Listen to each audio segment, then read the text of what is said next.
Namumukadkad po ngayon ang hile-hilerang sunflower sa UP Diliman. Pero hindi lang maganda ang mga sunflower, may mga pakinabang din pala ito. At alam niyo ba, isa rito ang pag-absorb sa mapaminsalang radiation. Nakatutok si Aubrey Carampean. Ang hile-hilerang sunflowers na ito sa kahabaan ng University Avenue ang babati sa iyo pagpasok ng University of the Philippines Diliman Campus. Dahil once a year lang makikita ang atraksyon na ito sa universidad, ang ilan sinasamantala na ang magpa-picture. Tulad na lang ng UP graduating students na sina Madel at Erica, nag-game na game sa pagpo-posing sa mga sunflower. Yung sunflowers daw po, para sa graduating students daw po talaga. So, ngayong graduating na kami, excited na po kami magpa-pictures sa sunflowers. At saka po yung sunflower, hindi nyo naman po yan matatanim, kunyari sa bahay nyo. Kaya ano po, ayun, nagpapapicture po yung iba. Kasi hindi naman siya makikita sa sariling, kunyari sariling garden. Tradisyon na raw ng UP Diliman ang pagtatanim ng sunflowers mula pa noong 1980s na itinataon sa university graduation. Sinisimula na itong itanim tuwing Pebrero, kaya pagsapit ng graduation sa Abril, in full bloom na ang mga bulaklak. It was just an experimental sa una kasi ano ba ang magandang flower or anong species na para maging artist pa naman sa graduation. So they conceived the sunflower. Bukod sa nakakatuwang pagmasda ng tila araw na hugis at anyo ng sunflower, ito rin daw ay heliotropic o humaharap talaga sa araw.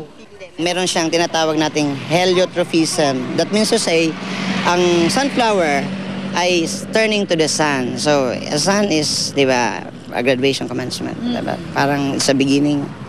Parang nagbibigay ng bagong buhay. Marami rin daw gamit ang sunflower. Pwede raw kainin ang mga buto nito at makakuha ng sunflower oil na ginagamit sa pagluto. Ipinapakain din daw ang mga buto nito sa mga ibon. At ang sunflower plant ay nakakatulong sa pag-absorb ng toxic element sa lupang napapaligiran ng nuclear power plant. Like, for example, the Fukushima, di ba? They planted in the Chernobyl incident, they planted sunflowers to absorb the cesium, yung radiation doon. 45 to 60 days lang ang lifespan ng sunflowers. Kaya sa mga nais makita at magpa-picture, hanggang Mayo na lang ang nakakatuwang atraksyon na ito sa UP.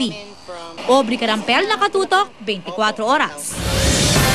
At kasabay nga ng pagbuhos ng mga tao sa mga pantalan, nagtaas na ng pamasahe sa ilang mga biyahihan o mga pupuntahan, lalo na yung mga biyaheng patungong Puerto Galera, napatok sa mga sandaling ito sa mga bakasyonista. Mula sa Batangas Port, nakatutok live si Jamie Santos. Jamie. Mahigdag sana ang mga magkakaibigan at pamilya dito sa Batangas Port at karamihan sa kanila sa Puerto Galera ang punta. Nagtaas naman ang pamasahe sa ilang destinasyon. Sa dami ng mga pasahero ngayong Miyerkules Santo, maaga pa lang, mahaba ng pila ng mga sasakyang papasok sa Batangas Port. Supisyente po ang numbers ng ating Ro-Ro vessel na bumabiyahe papuntang Patiklan, papuntang Mindoro, Masbate at saka Romblon. Magdadagdag po tayo ngayon ng kaukulang mga ticket tellers, ticketing booth. Napakarami pong mga agency ngayon na nagbabantay dyan po sa ating mga barko para ma-secure po yung ating safety, to ensure the safety and security ng ating mga pasahero. Pagtitiyak pa rin ng Coast Guard, wala raw makakalusot ng mga Ro-Ro at passenger vessel na overloaded. Bukod sa tamang bilang ng mga pasahero, binabantayan din ng mga load line mark ng mga sasakyang dagat. Oras na sumayad sa waterline, pagbabawalan na siyang maglayag hanggang hindi nagbabawas ng load. Dapat din daw kumpleto sa papeles. Meron kaming barko dyan in case na magkaroon ng capsizing or collision or man overboard, nasasabi na nahulog yung mga pasahero. Meron kaming nakaredy dyan na barko. Pag ganitong mga sitwasyon, ang Coast Guard ay palaging ready sa mga emergency na mangyayari. Dahil may tuturing na peak season ngayon, nagtaas na ng halos 50 pesos ang pamasahe sa ilang destinasyon. Ang two-way ticket mula Batangas ang Puerto Galera mula sa dating 450 pesos, 500 pesos na. Di pa kasama riyan ang terminal fee na 30 pesos. 10 piso naman ang itinaas ng pamasahe sa mga biyaheng Calapan. Pero ibang shipping companies pinanatili sa regular price ang kanilang ticket. Sa kabila nito, maraming excited sa kanilang bakasyon. Puerto Galera po. Po. Wala, di pa namin na-try. Gusto pa namin na-try. Anong activities ang plan natin gawin? banana boat, tapos yung cliff diving. Puerto Galera. Doon ka mag-spend ng holiday. Sa dami ng biyahero, paalala ng mga otoridad maging alerto at mapagmatsyag. Si Lucy Molina natutulala pa matapos mapagnakawan sa terminal sa Iloilo. Isang matandang babae raw na nakasama niya sa pila roon ng suspetsya ng tumangay ng kanyang bagahe pati ang natitirang pera na 1,200 pesos. Mabuti na lang daw at nakabili na siya ng tiket pabalik dito sa Batangas Port. Pero hindi na raw niya nagawang mag-report sa mga otoridad sa Iloilo. Nakiusap siya sa Batangas Port na kontakin ng mga kaanak sa Lucena para siya'y sunduin dahil wala na siyang pamasahe. Sana wag yun na ulitin sa iba.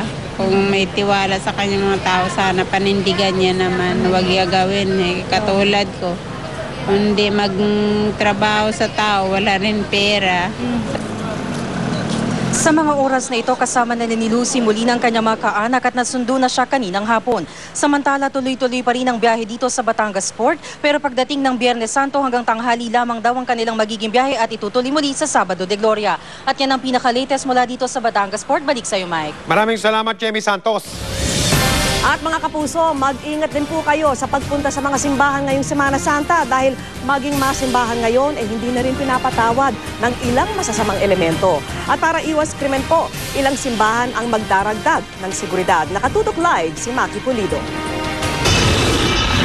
Sabi nga, nasa Diyos ang awa, nasa tao ang gawa. Kaya ang mga pari sa Sacred Heart Church sa Quezon City, hindi lang magdarasal na magiging mapayapa ang pagsimba ng mga Katoliko, magdaragdag din sila ng mga security guard dahil inaasahan na ang sobrang siksikan sa simbahan. Lalo na sa Huwebes Santo kung kailan isinasagawa ang bisita iglesia at tuwing linggo ng pagkabuhay o Easter Sunday. In addition to our security guards, meron din kaming mga cooperators from the barangay.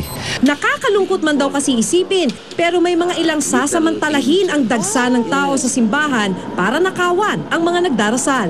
Ang simbahan ay para sa Panginoon Diyos at sa mga nananampalataya. Sana yung mga may masasamang kalooban, igalang naman ang mga araw na ito ng Semana Santa at ika nga, ang panawagan naman ng ating Panginoon, lumayo sa kasalanan. Bumababa naman daw ang mga insidente ng mga krimen kung Semana Santa. Pero babantayan ng PNP ang mga simbahan hindi dahil may intelligence report ng terrorist attack, kundi para madiskaril ang mga gagawa ng petty crime tulad ng pickpocketing. Wala naman pong lumalabas na movement, wala po tayong naririnig na uulingan na plano nitong mga grupong ito. Pero dapat daw pati mga magsisimba mag-ingat para hindi mabiktima. Huwag na po sana sila magdala ng masyadong malaking halaga ng pera. Yung pong mga alahas po ay kung maari ay bawasan at nang hindi po sila nagmumukhang may sakit na naninilaw. Yung pong kanilang mga high-tech na gadgets, hindi naman po siguro nila gagamitin sa pagninilay-nilay, kundi kaya pagdadasal ng time team dahil wala naman pong Facebook sa taas. Sana iwanan na nila sa bahay ito para hindi po maging magnet ng mga magnanakaw. Maki Pulido, nakatutok, 24 oras. Sa susunod na linggo na posibleng ituloy ng bansang North Korea ang plano nilang pagpapakawala ng raket. At ayon sa ating National Disaster Risk Reduction and Management Council, posibleng bumagsak sa ilang bahagi ng ating bansa ang bahagi ng naturang raket. Wala naman daw tayong kakayahan na patumbahin o pabagsakin yung raket na yun o kaya ay maharang o ma-intercept. Nakatutok si Marisol Abdurrahman. Tulad ng South Korea at Japan na kayang i-intercept ang pakakawalang rocket ang North Korea, walang ganitong kapasidad ang Pilipinas. Kaya mula April 12 hanggang 16, ang mga araw na pakakawalan North Korea ang rocket nila na magdadala ng weather satellite daw sa kalawakan, mahigpit na magmumonitor daw ang mga ahensya ng Pilipinas. Aasa rin tayo sa mga impormasyong makukuha ng Amerika. Sa mga araw din yung kasi inaasahang bubulusok ang pera-perasong bahagi ng rocket. Aminadong NDRRMC na wala tayong kakayahan para i-shoot down ang rocket ng North Korea. Ni hindi rin alam kung ano nga bang sukat ng debris na babagsak sa atin. Pero gaano man ito kaliit o kalaki, ang tiyak, delikado ito. At ang tangi lamang nating magagawa ay iwasan ito. Sa inilabas na mapang ito ng NDRRMC, makikitang hahaging sa silangang bahagi ng Pilipinas ang trajectory o dadaanan ng rocket ng North Korea. Ang mga piraso mula sa tinatawag na second stage ng rocket, posibleng bumagsak sa karagatan malapit sa Aparicagayan at Pulilio Island sa Quezon. Ito mas malapit Ayan, yung Pulilio. at saka ito. Okay, so galing dito yan ha. Kung nag-overshot, tumbok ito. Pero dahil kadalasan daw ay sablay ang mga inilulunsad ng Nocor na rocket, kapag nag-overshoot ito, maaari raw umabot ang debris sa Catanduanes o Camarines Norte. Dahil 1 millimeter lang doon, malaki na ang diferensya. Kung kumanan siya, tamaan niya yung lupa. So ibig sabihin nito, ang apektado dito ay yung Cagayan Valley, Cordillera Administrative Region, at yung Region 1. Kaya payo ng NDRRMC, kung wala rin namang importanteng lakad, manatili sa loob ng bahay. At kung may makitang pera-perasong gamit na ditiyak kung ano, huwag itong hahawakan o lalapitan. Mas malaki sa 747, mas mahaba dyan. Yung launcher na yan. Hindi natin alam kung anong composition. Titanium ba ito na bakal or aluminum? Kung sakali, hindi ito ang unang pagkakataon na may bumagsak na debris mula sa kalawakan. Noong 1979, bumagsak sa Australia ang isang bahagi ng Skylab Space Station ng National Aeronautics and Space Administration ng Amerika. Ang pirasong ito ng Skylab, pinagkaguluhan pa ng ilang kandidata ng Miss Universe na nagkataong ginaganap din noon sa Australia. Ayon sa Civil Aviation Authority, mahigpit na ipatutupad ang no-fly zone sa 3 Philippine Airways na ginagamit ng ilang international flights. Halos 20 international flights daw kada araw ang apektado ng no-fly zone na ito na ipapatupad mula April 12 hanggang 16. Umaasa ang Pilipinas na mag-iiba pa ng isip ang North Korea para hindi na ituloy ang rocket launch. Pero sa ngayon, wala naman daw dapat ikatakot. We are undertaking steps, all the agencies that are concerted in this effort. Sa may malapit na lugar na baka baksakan, medyo lumayo-layo po tayo. Ang mga leader ng Association of Southeast Asian Nation of ASEAN nag-umpisa ng mag-meeting para pag-usapan ang balak ng North Korea.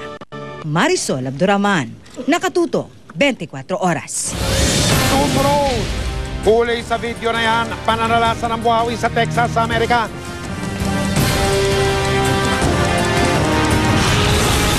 Kalahok sa beauty pageant sa Canada na nadiskwalipika dahil napistong dati palang lalaki umapila sa may-ari ng pageant franchise. Walang iba kundi si Donald Trump. Julie Ann San Jose, ano kaya ang plano para sa nalalapit niyang debut?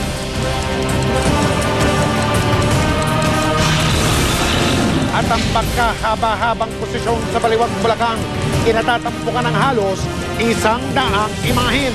Mapapanood ninyo sa pagpapatuloy ng 24 Oras.